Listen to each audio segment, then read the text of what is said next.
ഈ വീട്ടിലെ ഗ്രൈൻഡറിന് വരെ മനസ്സമാധാനമായിട്ട് തിരിയാൻ പറ്റാത്തൊരവസ്ഥയിലാണ്.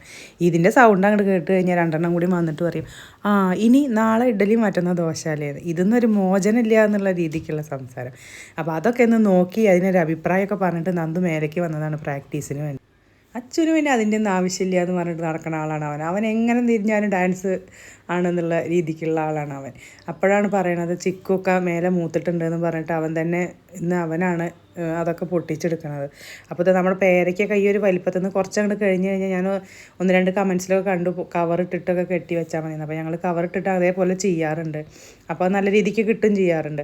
അപ്പോൾ ഞങ്ങളിത് ഇങ്ങനെ പൊട്ടിച്ചുകൊണ്ടിരിക്കണതിൻ്റെ ഇടയിലാണ് അവൻ പറഞ്ഞത് ഒരെണ്ണം പഴുത്തതുണ്ടെന്ന്. കാരണം സാധാരണ അതിൽ നിന്ന് പഴുക്കുക എന്ന് പറഞ്ഞാൽ വളരെ അപൂർവമാണ്. കാരണം ഈ കിളിയോളായാലും എന്തെങ്കിലുമൊക്കെ വന്നിട്ട് അത് കൊത്തിയിട്ടുണ്ടാകും. പക്ഷെ ഇതൊരു കേടുണ്ടായിരുന്നില്ല. നല്ല നല്ല എന്താ പറയുക, നല്ല ചിക്കു ഉണ്ടായിരുന്നത്. അപ്പോൾ അതിൻ്റെ മുകളിൽ നിന്ന് പഴുത്തിട്ട് അങ്ങനെ കിട്ടാറില്ല. അപ്പോൾ അതിൻ്റെ ടേസ്റ്റ് എന്താ നോക്കുമ്പോൾ നല്ല മധുരം. സാധാരണ നമ്മൾ നിന്ന് പഴുത്തത് അങ്ങനെ കഴിച്ച് നോക്കിയിട്ടില്ല.